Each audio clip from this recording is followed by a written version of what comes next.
99.9 Punk World Radio FM. This is episode 26 of Elite Wrestle Talk, and we are joined by WWF veteran. He is also known for the ECWA veteran. He has wrestled in so many promotions all around the world. Also, he was actually in a metal band prior to wrestling, and we're going to be getting into that. We got the legendary, the man himself, J.R. Ryder, right here, live on the radio, and of course, YouTube as well. Ryder, how you doing tonight? I'm doing great. Thank you for the warm welcome. I'm very excited. It was very nice. I'm glad I wrote that for you. You're most certainly welcome. And I got to say, it's an honor to chat with you tonight. I hope everything is all going well on your end. I know you're enjoying retirement from the ring. I have to ask quickly, how's retirement been treating you? There's no such thing as retirement, man. I never stop. I'm always doing something, man. I think in this day and age, you got to keep busy, though. I mean, you always got to keep busy, and you always got to have at least something going on, so to cure that boredom. Listen, I don't understand how people retire and sit around and do nothing. And listen, I don't think there's a whole lot of retirement from wrestling. There's no pension. There's no. I was good with my money. I own a big company down here. I fly around the country. I do pretty darn well. Some of these guys, I don't know how they do it, man. Sit home and do nothing and live in their mother's basements or something. I don't get it.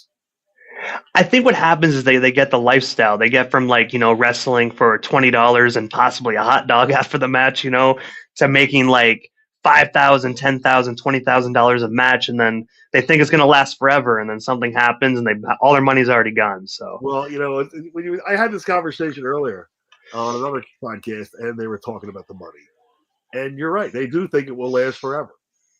But it's a TV show. It can't last forever. Right? Steve Austin's run was only like 3-4 years. Right? That's Steve Austin. I certainly didn't make that money. You know what I mean? Then you can retire. But even Steve Austin didn't retire. He's still going. Yeah, because he has a bunch of TV shows. Well, he has his own TV shows, I think. I don't know if he still does them, but I know he had like the Broken Skull Ranch on like A&E and a bunch of those shows as well. I mean, doing movies obviously as well. But if you think about it, man, like Stone Cold Steve Austin was such a like a bigger than life individual, and you're right, he only lasted like 4 years. When you think about it really quickly, you don't really realize that his run was only 4 years because he did so much in those 4 years. It was unbelievable. And listen, it was an honor. I was so fortunate to be part of that, and I had a small part in such a big movie. You know what I mean? But listen, I was I know what I was. I was the Brooklyn Brawler of the Attitude Era, right? Yeah. I was on TV like 8 times a week. I can't thank Steve enough. I had a great time. We were rock stars. And speaking of Steve, because I know obviously I'm jumping ahead a little bit, but since we're on this topic, there's no point of going back to Stone Cold. But you obviously in the WWF, you were there from like in the early 2000s, around kind of the same time, right before Steve was kind of making a transition to a part-timer. I was wondering, like, did you actually cross paths with Stone Cold Steve Austin in the locker room? Like, what was it like just seeing Stone Cold actually back there?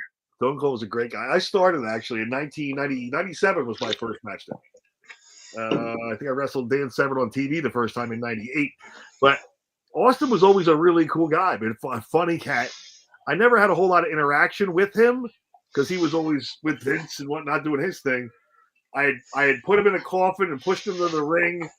And then once they all got to know me and they start to accept you, the only real conversation I ever had with Stone Cold, when you're young, you do dumb things. I don't know how old you are, but I'm sure you're going to do dumb things, right? So, we always do. I don't know why. I walked into the Baltimore arena. I was wearing one of these little skinny muscle shirts like I was the man, and my sweatpants, and I had my little blue bag. And I walked by, and the first one I bumped into was Steve Austin and Shane McMahon. And I said, "Hey, Shane. Hey, Steve." I didn't call him Champ. I called him Steve. And he just looked at me, and he looks at my bag, and looks at me, his nice shirt. And I was in the gym. He goes, "Where are you?" Yeah, cute bag. And then he just turned around. And I was like, "I'm going to change." And I would change my shirt. Oh, that's what it is. It was my interaction with Stone Cold Steve Austin. Well, hey, at least he didn't give you a stunner in the locker room. But I mean, at the end of the day, he taught me a lesson immediately. I actually heard it as well back then as well. Like when it came to enhancement talent, A lot of you. They always say you don't talk to the big guys. Like literally, just go in there, do what you need to do, and kind of get out. Is that actually true? They kind of give you the like the actor type treatment. No, well, they can, right? But you got to be accepted. You can't walk in there like you're somebody. I got very fortunate. I went there. Jim Cornette took me under his wing. I originally got booked because of Steve Corino. Steve Corino called me and got me booked for Monday Night Raw. And then I just behaved myself and listened. Jim Kettner always told me, keep your mouth shut and your ears open, smile and be polite, and do a good job. And I did. And they kept bringing me back. And then, after a little while, they all assumed I was a full timer and all my friends. And I was there for, God, almost 10 years. And I know we're just jumping back in the timeline a little bit, but before wrestling, you were actually in a band called OMSF. I was wondering if you can actually just tell us a bit more about the story actually behind this metal band, and of course, what got you into music way back in the day in the early 90s. All right, so I left high school in 1988. Thrown out of high school in 88. I was 15, no direction, hated high school, it was a joke. Left there, and then my brothers and I started a band. And we just got really big in Delaware County, and then we got booked up in New York, got bigger and bigger, wound up being the house band for a club called L'Amour's in New York, in Brooklyn. And there was Biohazard and Typo Negative and Overkill. And they're the bands we played with. We played New Year's Eve with Overkill and Biohazard. These were huge shows. We got noticed there, and then we became a national thing.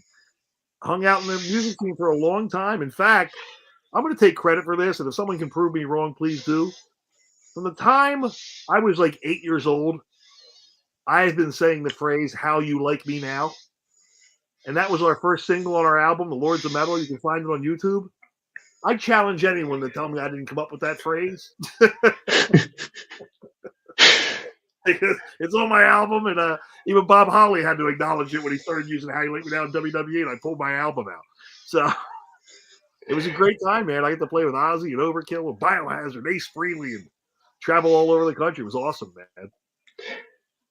And I got to say, this Lords of Metal album, I actually, after you told me that you were in the band, I actually didn't even know this. I went back and actually listened to this entire album earlier today, and I have to say, Voices and Mercy Kill are actually my two favorite songs actually off this record. This album is phenomenal. I actually hate myself at the fact that I didn't know this.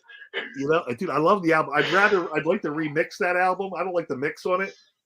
We recorded that in Philadelphia at Sigma Studio, and we were walking in when Aerosmith was walking out. They wouldn't even say hello to us. I'm like, was that Stephen? Aerosmith. So we were in there. We were in there for a few weeks. Had a great time doing it, man. And then it took off from there. Pearl Jam ruined my music career, and maybe it was a good thing. I'd probably be dead. Yeah. Boy, did we drink! Holy cow! We played with I think it was Type of Negative and Wasp in Philadelphia at the Trocadero, and because we were asshole rock stars, the beer came in first. Well, we'd have 3 kegs of beer, and then the girls, and then our equipment would show up. We were so drunk on stage all the time. My poor father was our manager, and he had to deal with us all the time. Oh, such a good time, man. Such a great time. It looks like you guys were at the point of no return before the equipment even showed up. Oh, we were brutal, but we were great live. We were a tremendously great live band. We had a lot of fun.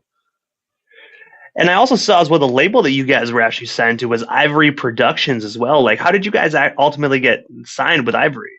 So, David Ivory was our produced the album at Sigma Studios in Philly, and then we had a distribution deal. Deals were weird back then. We didn't get much money. We could have gone on tour, or we could have made an album. And my dad handled all this, and I got to tell you, my dad did it. I was drunk. I don't care. I was the rock star. Flew out to California, hung out with Lemmy for 5 days, came back, and we had a shitty record deal. And I'm in the studio having a great time. But also as well, 2 years after that killer album actually dropped, in 1996, you actually made your wrestling debut where you were actually trained by ECW's own Glen Osbourne. I was wondering if you can actually tell us a bit more about working alongside Glen and, of course, the transition from music into wrestling. So what happened? So heavy metal was dying. They were dropping off the labels left and right. They weren't paying you. My girlfriend got pregnant. So I needed to make some money. And I'm like, oh, I got to have some money, guys. Like, I mean, I know we're having fun. Like, people got to eat. So I actually went to work for Miller Beer. I was driving a beer truck. And when I started driving the beer truck, I only weighed like 150 pounds, but I had real long hair. And I was like just skinny. I looked like Sebastian Bach. And I started working out. So I started lifting every day. After work, I'd go to the gym and I'd lift every day. And after about a year and a half, I was like 225 and great shape and nice hair. I was at a beer distributor in Aston, Pennsylvania. And a guy by the name of Nate Hatred, who wrestled for CZW, he worked there. And he walked over and started talking to me. And then I went down to Bay Ragney School, Liberty All-Star Wrestling. And that's where I met Glen. And then Glen trained me. From there, training with Glen was great. He was just a great teacher. And from there, I went to the NWA with Dennis Carluzzo, met Jim Cornette, Steve Corino, and next thing you know, in 2 years, I was in WWE. And I have to ask, what was your first impressions of Jim Cornette? Because I got to say, I know you either hate him or you love him. He's kind of like the New York Yankees. Either you hate him or you love him. But I will say this, I absolutely love Jim Cornette. I know some wrestling fans are going to agree with me. Some are going to like start pulling a lynch mob. The pitchforks are coming. But I will say, Jim Cornette is an absolute mastermind of wrestling, man. I mean, when it comes to Jim Cornette, in my opinion, like that man can book anything. Jim Cornette. So there are Paul Heyman guys out there, right? I am a Jim Cornette guy. And that's what I like to hear. Cornette guy. And I tell you what, the majority of people at OVW are Jim Cornette guys, right? Up until he got, the Santino Marella thing. But Jim Cornette did more for me than anybody in my career. I owe him a huge debt of gratitude. I love him to death. Him and I had an argument on Twitter one day over gun laws. And he mad at me. I still love you, Jim. Thank you for everything. But Jim and I got along great. I couldn't tell you.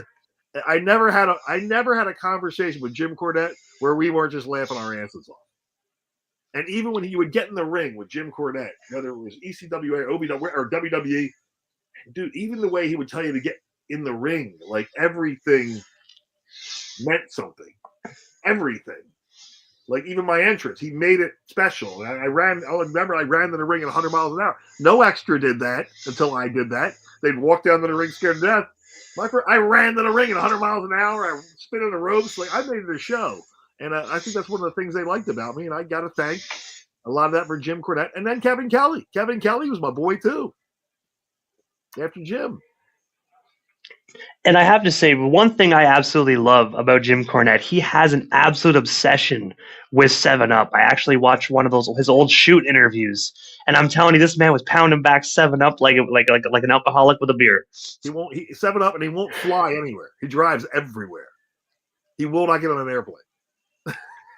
I don't blame him though. I mean, obviously driving takes a little bit longer, but I mean, with plane incidences, in history, the planes falling, I don't blame him, man. Feet on the ground is best. At least with a car, you control the car.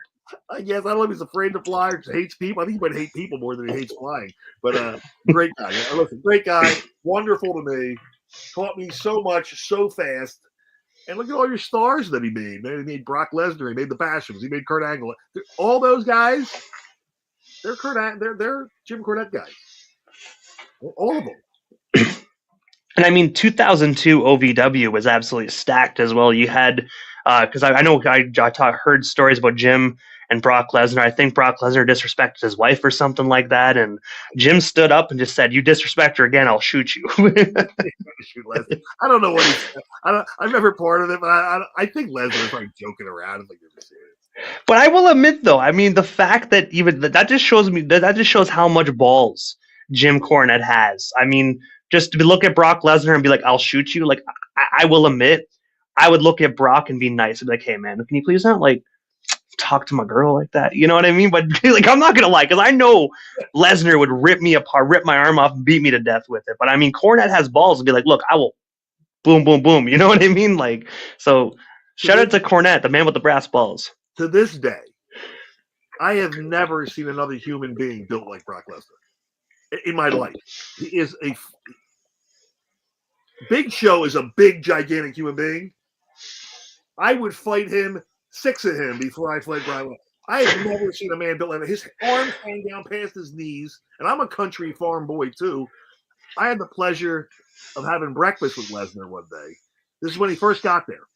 We were at I think it was a Les Thatcher show for Heartland Wrestling, and OBW was there. We were at a casino, and my little brother was with me, Tatum, because he was getting looked at by Heartland Wrestling. And Brock Lesnar sat down and ate breakfast with us. That dude ate like 9 plates. Like, he just didn't stop. I'm like, what the fuck are you, man? He's a freak.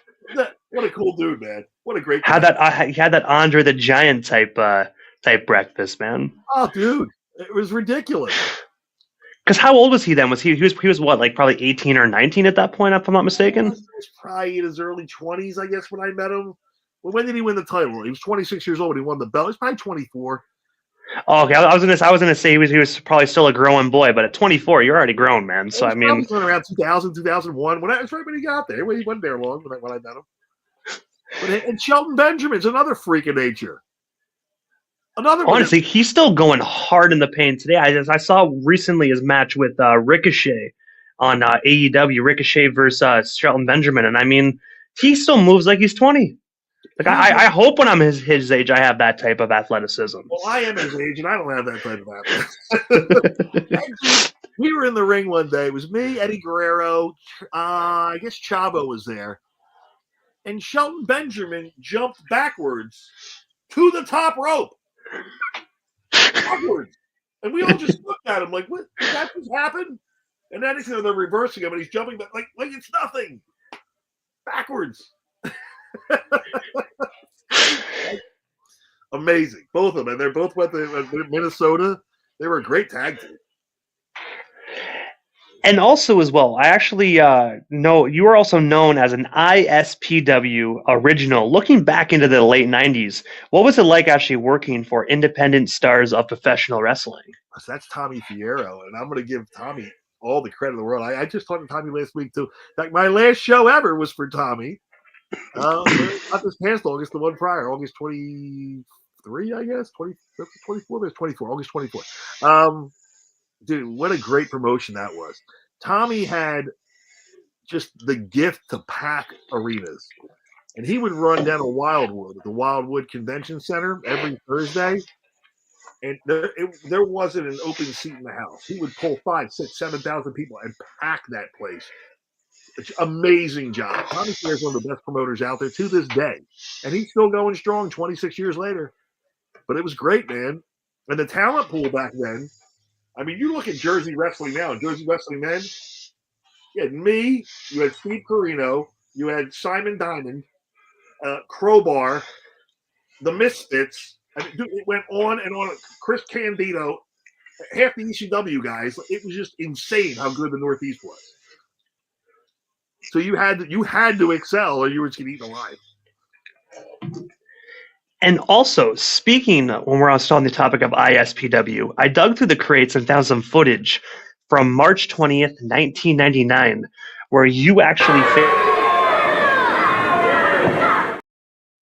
my apologies, against Derek Domino. I was wondering, while watching this clip, because I'm going to play it here in a moment, I prematurely clicked that button. Do you happen to remember this match? And of course, what was it like actually working in the ring with Derek?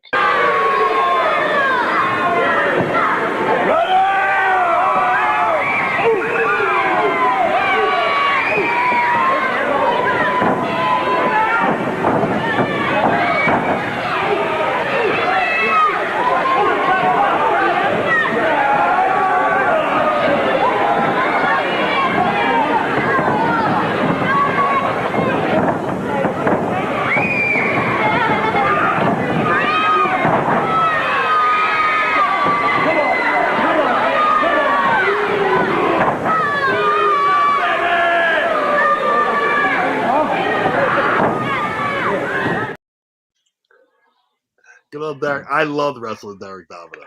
Derek Domino, one of my first feuds ever was with Derek Domino. You're going back in 95, 96 when I was really green. But, dude, great worker, great psychology. He was part of one of the best tag teams, him and Harley Lewis. And when I tell you that they should have been WWE Tag Team Champions, they were that good. They were that good. What a great gimmick. And whatever, his demons got the best of him and just ruined it, man. But God, what a waste of talent, man. What a waste of talent. Just a great guy, and just chemistry was there. I got to say, I actually thoroughly enjoy going back watching those independent promotion videos. And I got to say, that match between you and Derek Domino, I really wish I could have played the whole video, but it was like a 20-minute long match. I think people would be like, damn, did I come here to watch an interview or did I come here to watch some wrestling? But I will say, I couldn't get enough of that match, man. Just the things you guys do in that ring, man, makes me wish I can go back in a time machine and then get in the car and just drive to go see that show live. You know, when you ask a guy like now, right, I'll watch that match and I'll find 1,000 things wrong with it. I'm like, I'm not doing that. What a waste of movement that was. The Jim Cornette and me will come out and be like, well, you just hit him once. All right.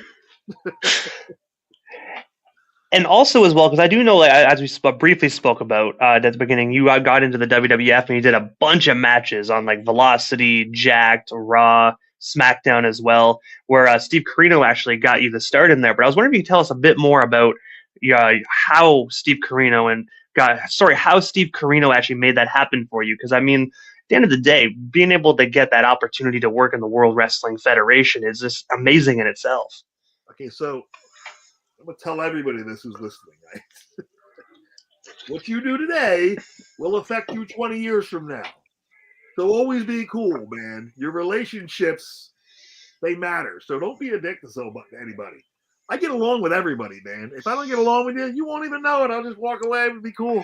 But Steve Corino and I, we grew up in the same neighborhood, never knew each other until we got to wrestling school together.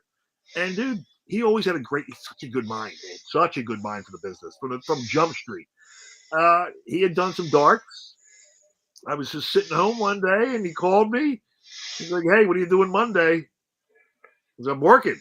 Well, you're booked for WWE. I went, guess I'm not working. Guess I'm going to WWE. I took a personal day, went up there, and then that's how it happened. And I can't thank him enough.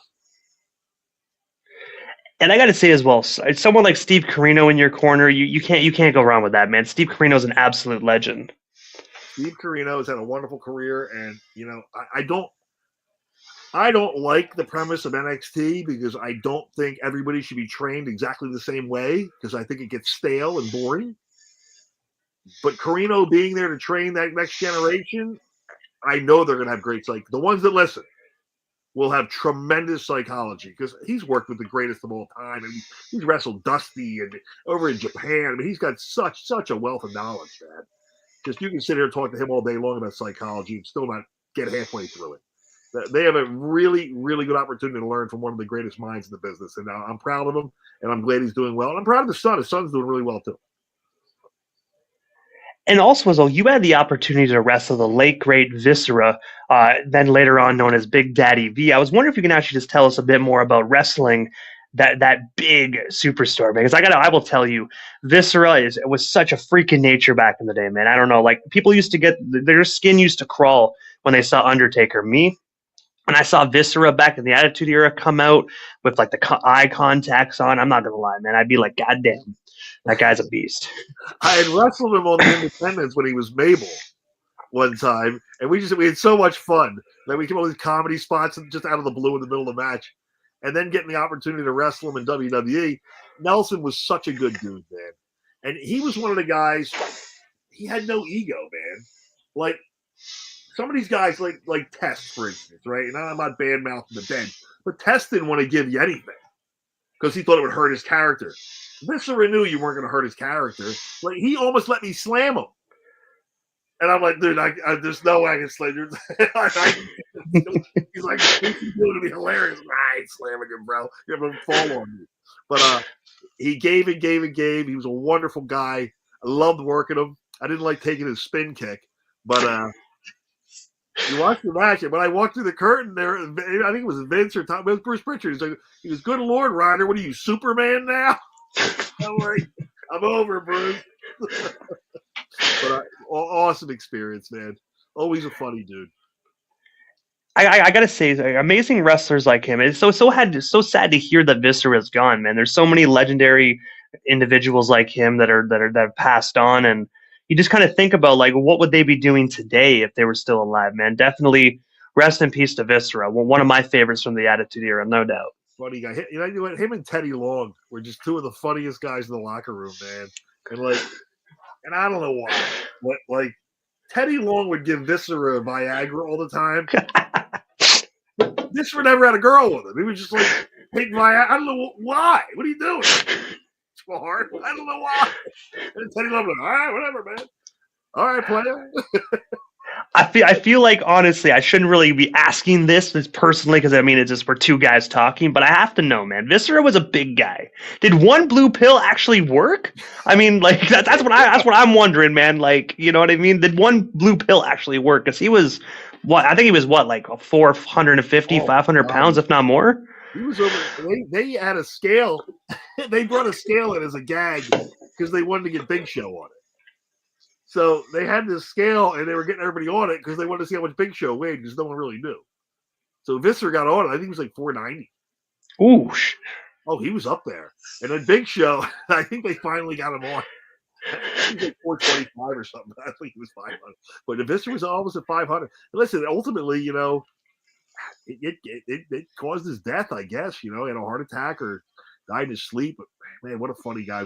That was a huge loss. I was very, very sad to hear that news. And also, we have a comment from Gwen as well. She wants to know, who is your favorite WWE opponent that you actually wrestled? Oh, that's a tough one. There's so many. Oh, my favorite? Well, you know what? My favorite is going to be Dan Severn because that's my first, right, on TV, right? So that's my favorite. But my favorite match in WWE no one saw was me and Glen Osbourne at Madison Square Garden. And that's my favorite match. I get to wrestle the guy that brought me to the dance at Madison Square Garden. That was my favorite, hands down.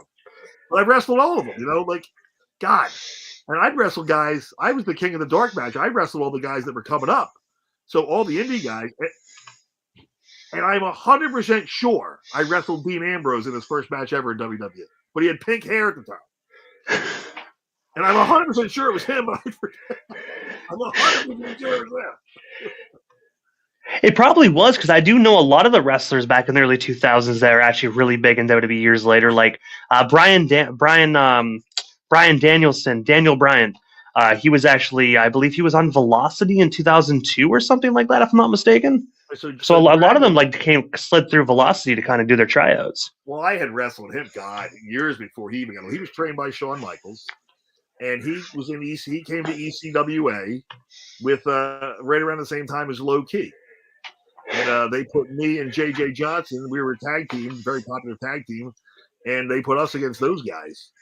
And you know when they came in, and it was weird back then because like they had this style that was supposed to be really stiff. And they put them against us, and we were just monsters, right? Compared to them, we're huge. So it worked out well because you can kick me as hard as you can. You weren't going to hurt me. I didn't care. But the audience was, oh, my God, these guys might be able to take the J team. I'm like, no, but we're going to make it look like that. But great guys. Brian, always respectful, funny as all get out, and low key to this day. I think he's misunderstood by many, but not by me. He's a good friend of mine. I talk to him all the time.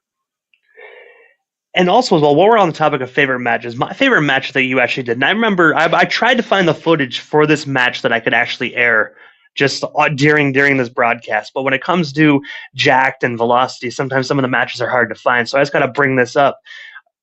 Where you actually wrestled two members of the Radicals, Dean Malenko and Perry Saturn. And I want to say, I believe your opponent was Bob Evans, if I could be mistaken. But I'm trying to remember a match I watched 20 years ago. So, I mean... I have been told I wrestled these two 100 times. No, I did. I don't remember working them. I have been told I worked them. I told them, like, I don't think so, man. They're like, yeah, you wrestled in Boston. I'm like, I wrestled in Boston. I didn't wrestle them. I don't think so. But apparently I did, and it was really good. But because it's almost like the Sinbad situation where which was Shazam, you know what I mean? Like he was Shazam. Everyone said it's a great movie, but no one has proof. That's what this is. I could have sworn I saw you wrestle Perry Saturn. I could have sworn I seen it, but I mean I don't remember. Going back to my favorite match, I guess it was Glen that asked, and it's one no one's seen. Nathan Jones. Nathan Jones and I tore the house down in a dark match one time. Undertaker was the agent, Finley and Undertaker, and we tore the house down. We went like 9 minutes. It was the best match he's ever had. And I got knocked out. I got a bad concussion in that match. We kept going. And it just, two guys that were just made to work each other. And he listened really well, and he did exactly what I told him to do. And Undertaker, and it was just a great match, man. Really good. And I wish I'd love to see it. I've never seen it. I have to ask, how did you get knocked out? Because Nathan Jones is another person. They had so much big plans for Nathan Jones. Then he just kind of trickled away off TV, unfortunately. Oh, great look, man. He didn't have the mind for the business, and he didn't love the business. You know, he was there, and he loved it. Dude, he could have been unstoppable.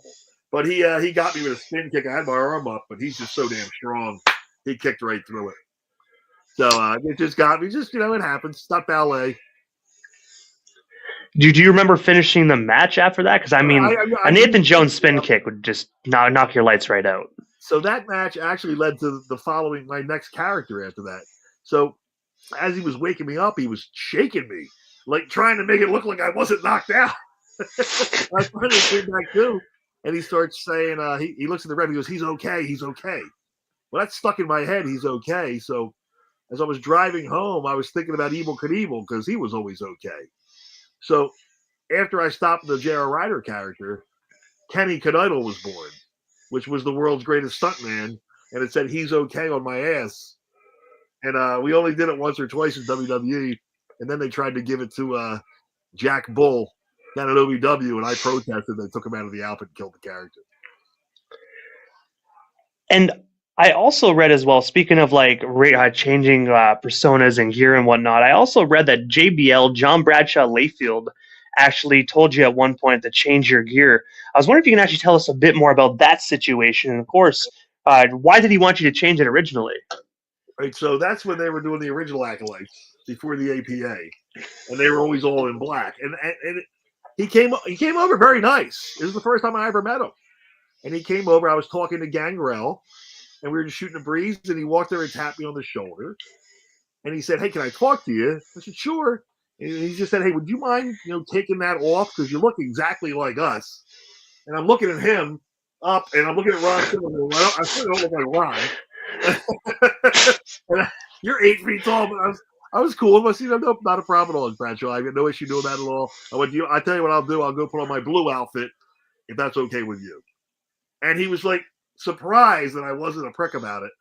And he was, "If you don't mind, I don't mind at all, man." And I went and I changed, and he was known to be a bully to people. Never to me. I never had an issue with him at all. He was always respectful and cool and funny as hell. Not that I would have tolerated him bullying. I would have punched him right in the face, but always cool as hell. Like, and Ron Simmons, you can't have a better human being than that guy. Yeah, I heard about the JBL stuff as well. I know he was great with some people he weren't. I even heard a story that Joey Styles knocked him out, which, I mean, I can believe it because Joey Styles dealt with ECW locker room. He dealt with like drugs and Sandman running around and Sabu and Taz. So I mean, like, I kind of get it. ECW will toughen you up. I wasn't there for that, but Joey Styles went right at him. He got him. My understanding, and if I have the story wrong, I apologize, is JBL went down. He put him down, and then they gave Joey Styles a promotion over it. Vince loved it.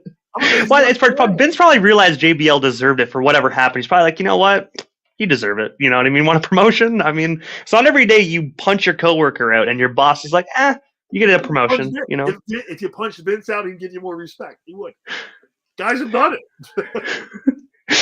Have you ever actually? Have you ever seen anyone actually get like punch Vince out? I feel like I can ask this question now that Vince is out of the WWE. I feel like it's good to ask this now. I have never seen anyone disrespect Vince.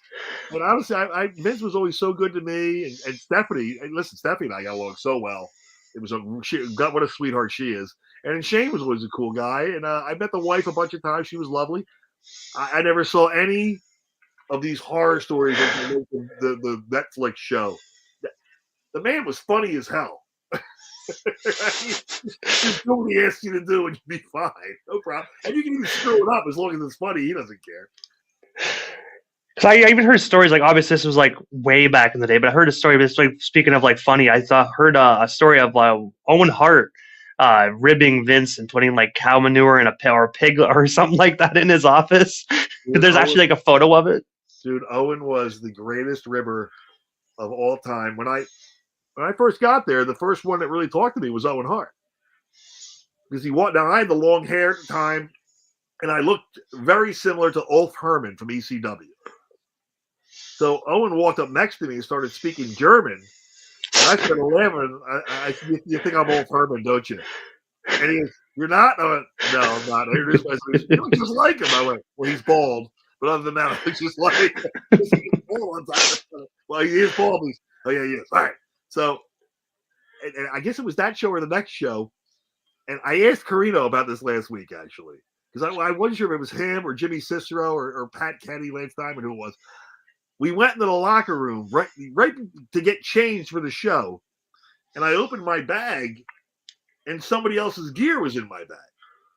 And then I'm like checking my bag. Did I open the wrong bag? But no, it was my bag. Next thing I know, the other guy's like, "Whose fucking gear is this? Whose gear is this? Whose gear is that?" I'm like, "Fucker." And Owen opens his bag. He goes, "What the fuck? What son of a bitch did this?" And I'm like looking at him. I'm like, laughing. I'm like, "You fucking did it." I'm like, "I know he did it." And he's like, "This is how unprofessional. What'd they do?" And I'm panicking, and I'm looking at him, and he starts laughing because he knows I figured it out. So he starts pointing over at another bag where my stuff is. So, what a great dude, man. So I never said a word to any of the other guys. But I went over, got my stuff, and put it on. I was good to go, and him and I were friends. But what a great guy, man. Do you remember whose gear was in your bag? I have no idea. He just went in there. He no ulterior motive, just threw whatever in any of the bag. Guy. Wherever it went. The funniest rib he ever did. Oh, God, this was funny. I think it was Baltimore. He called up to was it Val Venus or Ken Shamrock? Which one was it? Bob Holly. He called Bob Holly's room, pretending he was a fan, right? And Bob Holly, so he gets a big fight with the guy, and he tells Bob Holly, "I'll fight you right now in the lobby. Get your ass down here." And Bob Holly goes, "I'm coming down. Who are you?" And he looks around. He goes, "I'm wearing a red shirt and gray pants," and it's just some random fan.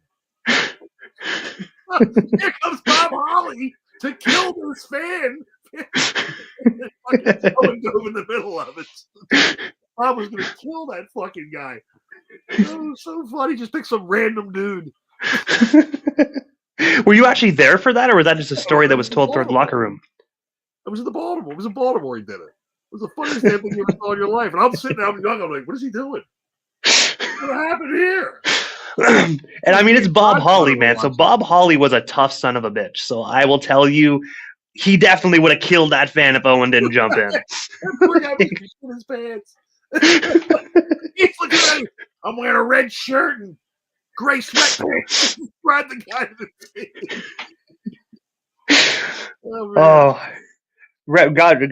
God bless Owen Hart's soul, man. One of the best to ever do it, and literally one of the nicest guys. I've never heard. I've watched so many shoot interviews, so many everything, and I never heard one person say anything bad about Owen. So it just shows right then and there what type of character he was as an individual.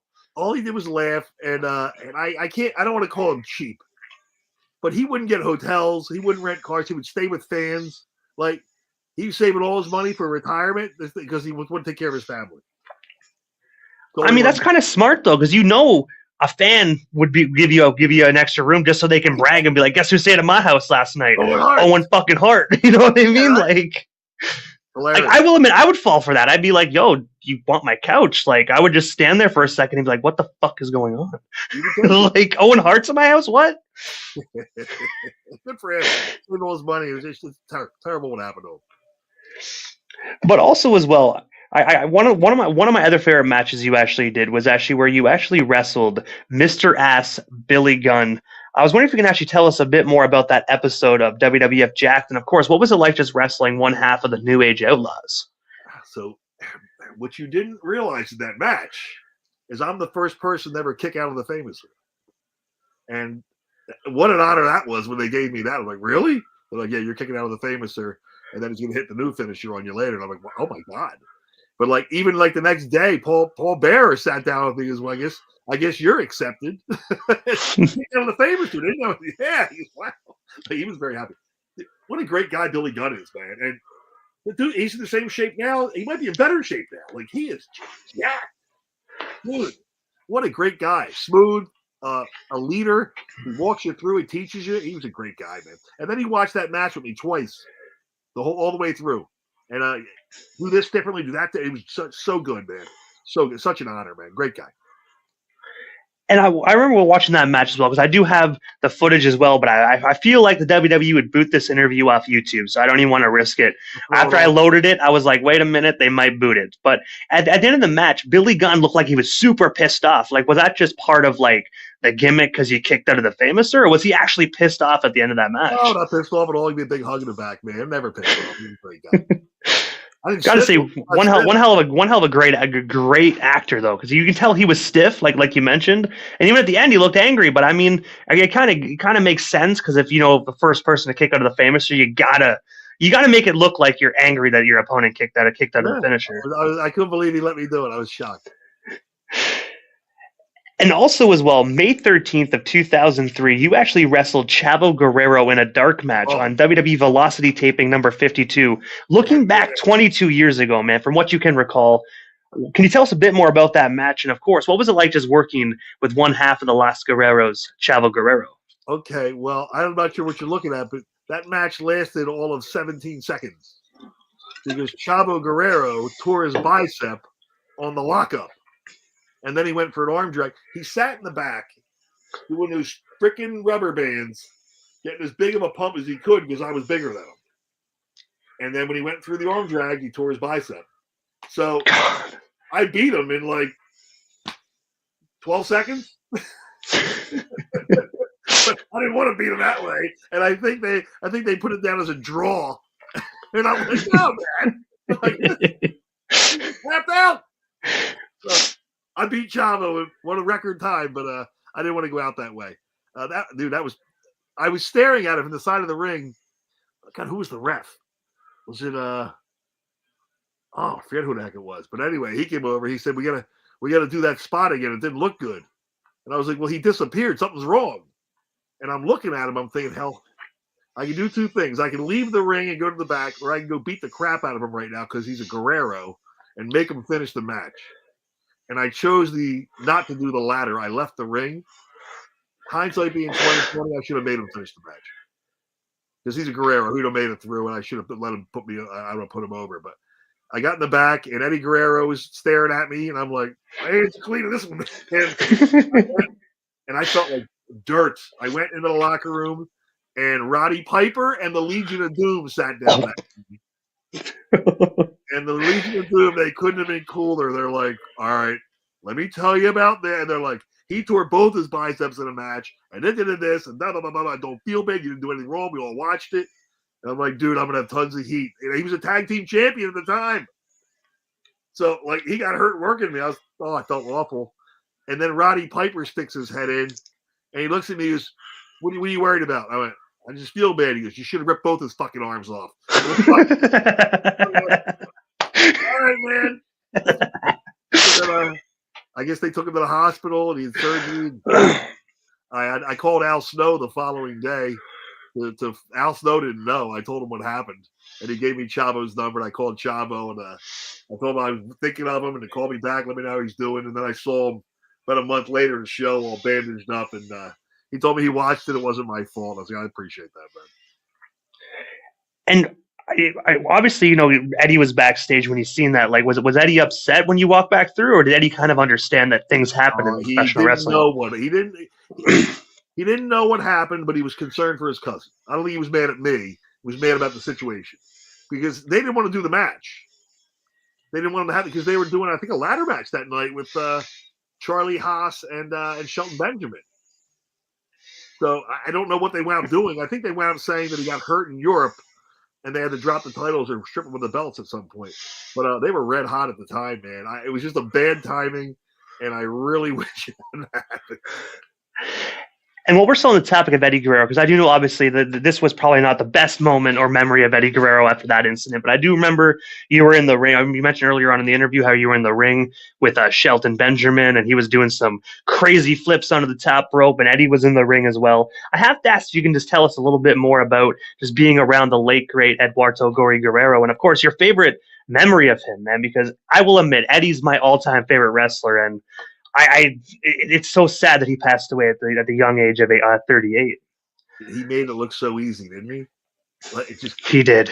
Everything he did was just unbelievable. Like, so crisp. Every finish was different, and it was so well thought out. And he just like would come out with these things. You're like, wow, this is unbelievable. He was always very cool, always willing to listen. Didn't like to talk to people much. Maybe a couple people, Batista and whatnot. But I never had an issue with him, man, but I never really got to know him either. He had his demons he was always dealing with. But, listen, he carried the title well. He was over like gangbusters. Good guy, man. It's just a shame, but you get those demons, dude. And I can tell you, one of the things that they liked about me is I can count on my hand and have, 4 fingers left over how many times I've smoked weed my entire life. Not my thing. Never was. These guys get in there, they start all these painkillers, and then you lose legends. It's not worth it. I agree, man. I agree. Even when he held the title, he had a phenomenal title run. I think I read as well a little bit that he actually just didn't like being champion because of the grueling schedule. So he actually put JBL over, and he was like Eddie was actually the one that wanted to give JBL the run. Well, as a kid, I will admit I was super pissed. I was like, F JBL as a fan, he doesn't deserve the title. But now as an adult, I kind of understand the business. I'm interviewing greats like yourself, and I know a lot more about behind the scenes where I kind of understand now from a business standpoint. The man was tired, you know what I mean? He wanted to be with his family and his daughters. And someone like JBL, man, he was a dick in the ring. Very great heel, but very great wrestler now that I think about it as well. JBL is still one of the most underrated champions. How good is he on the microphone? He was so over. He was so over. It was incredible. They had no choice. And Eddie always said he was getting that belt back. But they were skeptical, and I know Stephanie had said this, skeptical because of the demons. You can't – Rob Van Dam, remember they stripped him of the title because they found somebody had something on him. I think it was Perry Saturn or somebody. I may have the name wrong. But somebody that had it.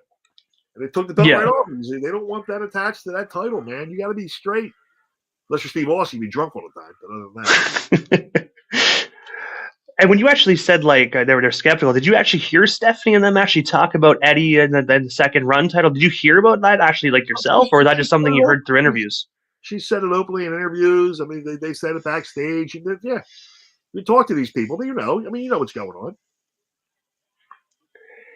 And also, one of the last World Wrestling Entertainment and Federation questions I have is I also read as well that The Undertaker actually wrote some of your matches as well. I was wondering if you could just tell us a bit more about that. And of course, what was it like just having the dead man write your scripts?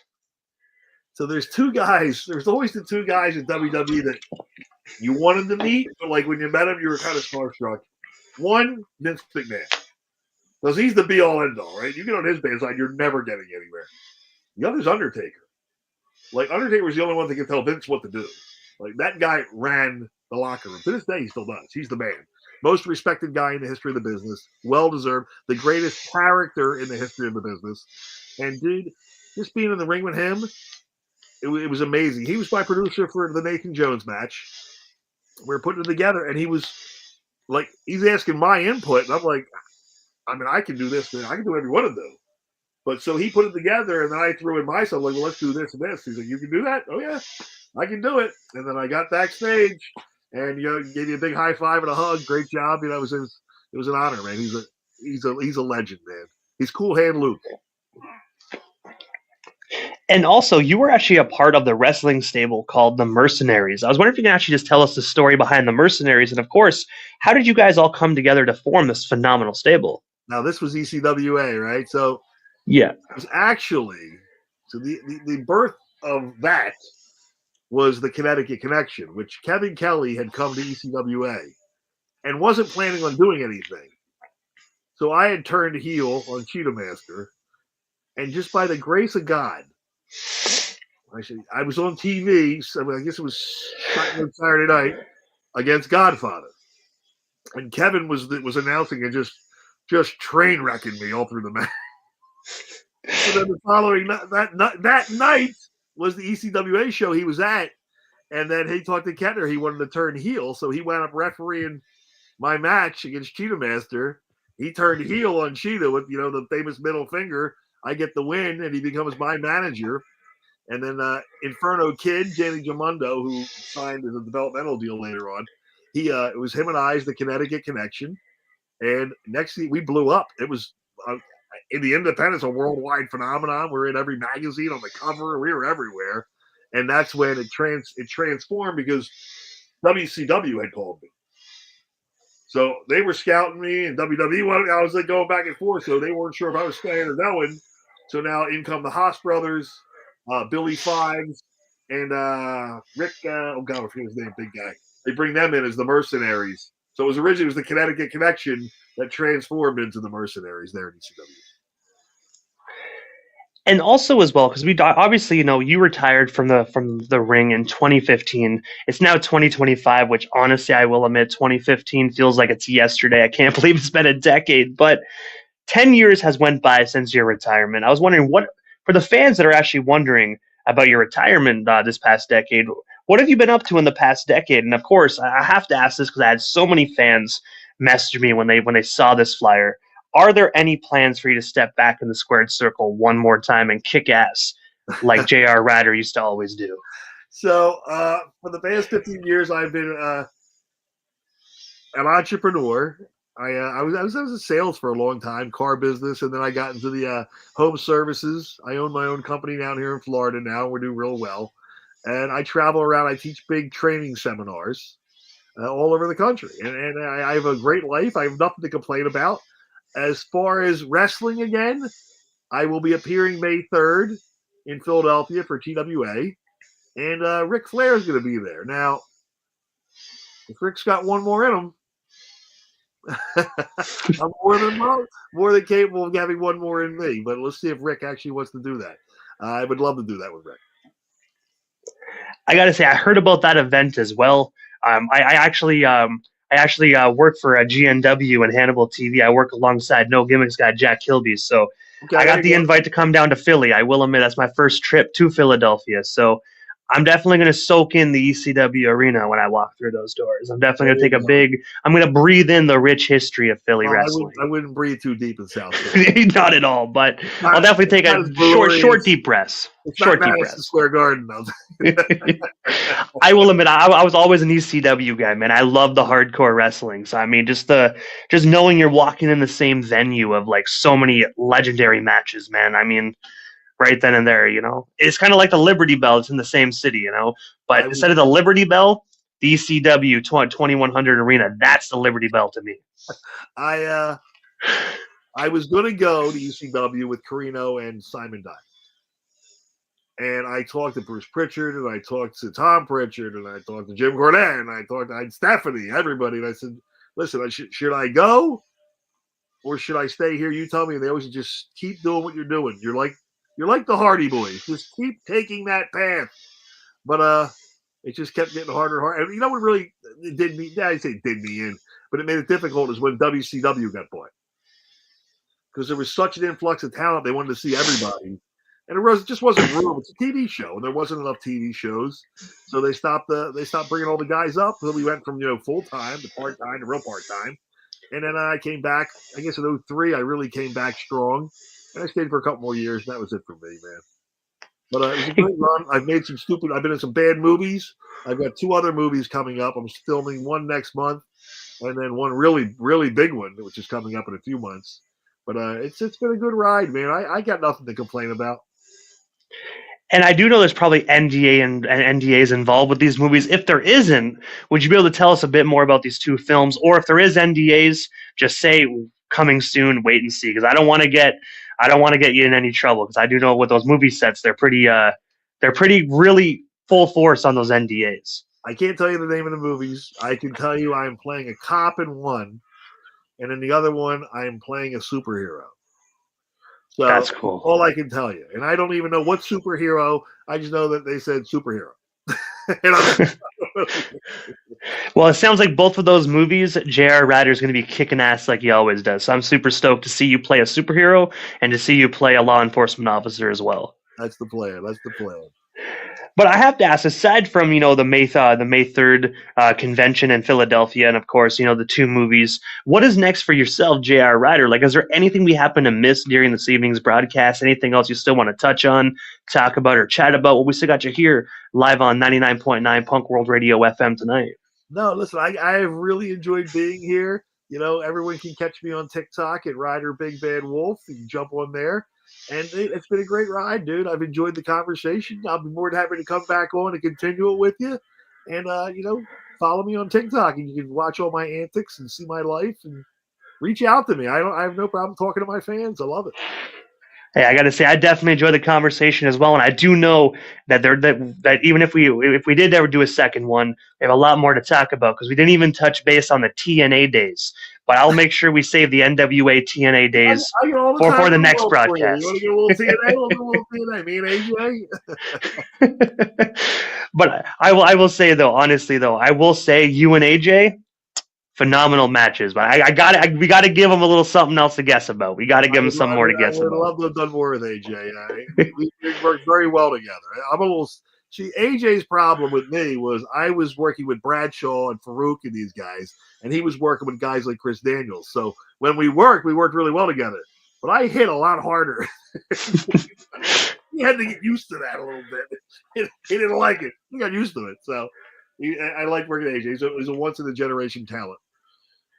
And also the NWA and TNA days, man, I find those were the best years for TNA, because you had like Piper, you had the very, very early days of TNA. The roster was absolutely stacked. I always considered it WCW 2.0 in a way. Yeah, I would say that, but you had an influx of new talent too. I mean, that's the world was introduced to AJ Styles. The X Division with Chris Daniels and those guys was off the chain, and that's really where that style became popular, right? Is the X Division there? The Low Keys and the Dragons and all those guys. Never my thing, but I get it. It's evolved now to AEW, where everybody's diving on their head, and now it's just stupid. I wish they would go back a little bit and get rid of some of it. But it was a great time, man. Jeff Jarrett had a great promotion there. It was just a beautiful little arena. It was the perfect crowd. You were over, man. It was really fun. And one of the last questions I actually have, just pertaining to the TNA stuff before we actually wrap things up, is obviously now TNA actually, they had their ups and downs obviously throughout the years, but right now they actually partnered with WWE, where they actually are doing a great deal together. I think the NXT pay-per-view had NXT had their logo on the TNA Hard to Kill flyer not too long ago. What's your take on that, being a former TNA wrestler and, of course, former WWE wrestler? Like, what do you take of this partnership? Well, I think it's good. And part of it is to keep those guys from jumping to AEW, right? So they want to the goal of the competition is kill off the competition. But I think it's good. Anytime more eyes get put on the product, it's good for business. There's a lot of young talent in TNA that may not get that shot if not for that deal. So it's good for them. Now they can step up, because guys they're going to be working, because they're going to cross match. I'm going to tell you, Jey Uso, I'm going to bet you winds up being TNA World Champion. I just have a feeling him and Joe Henry at WrestleMania is going to happen. So it's going to be good for all. They get to work with a lot of great talent, man, and there's people they normally wouldn't get to be around. See, I want to say, like, my speculation, I think at some point, maybe not right away, that WWE might even buy TNA. I don't know if that's true, but I mean, I know, because back in the day, WWE actually like funded ECW from what I heard as well. And everyone thought, you know what I mean? I'm just thinking, like, trying to think the old days versus the new days. You never know; they could go that route as well. I don't think they would have to buy it. Well, UFC, I don't think would buy it. I mean, Netflix might want to buy it, might get them to buy it, but I don't know what there is to buy. I mean, I don't think TNA is a big draw. The house shows aren't drawing very well, and I don't think they have a very big DVD collection people are buying. So I don't know if it's worth buying or not, or what it's even worth. But they already have it, so why buy it? That is true. I mean, at the end of the day, it's true, you know. You have Tommy Dreamer working there, right? I mean, if you want Tommy back, just hire Tommy back. He'll come back. He's greedy, just like the rest of us. Or the whole company in 40 seconds. I will say, though, I'm glad that they actually put the belt on Joe Hendry, man. I was a person that believed in Joe Hendry. I'm glad he's actually champion. I only wish they did it in Montreal at Slamversary because I was there. Nothing on Nick Nemeth and Dolph Ziggler. I love that guy. I grew up watching him and whatnot in his early days, but I really wanted to see Joe Hendry get the strap right before my eyes. But I settled for a pay-per-view television. Look at the power of social media, right? I mean, he wrote a song, he pushed it, and he went to number 1 on the charts in Europe. And credit, man. Good for him. That song is very catchy, though. Like, I listened to it once, and like literally, it's still embedded in my soul, dude. I'm never getting rid of it. It's not just the song; it's the ridiculous face turn, right? Yes. he must have practiced that till he nailed it, and it just goes so perfectly with the song. It's hilarious. And even like the little clap too. It's like, my God, dude! Like, it's almost like it's a brainwash type song where he knew what he was doing, just to kind of brainwash the fans into believing, you know. And back in the day, Vince never would have let him use that song. Vince would have let him have that. I mean, it was a miracle that CM Punk got called a personality. That was a miracle, right? And Joe writing his own song, Vince never would have used it. He would have brought him in and made him a chef or something. Or made him Kerwin White 2.0. I mean, doesn't have to dye the hair. It's already white. It's already white. It would be ridiculous. Good for him. Good for Jeff.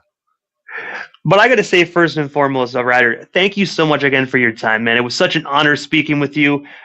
Definitely after the Philadelphia trip, I'll actually reach back out to you, and we'll get you back on for a second go-around. But for now, thank you so much for your time, man. Hopefully have a great rest of your Tuesday night and a kick-ass week as well, Ryder. We definitely should talk again soon. I greatly appreciate you, man. Thank you very much. You're most certainly welcome, Ryder. Have a good one. Yeah,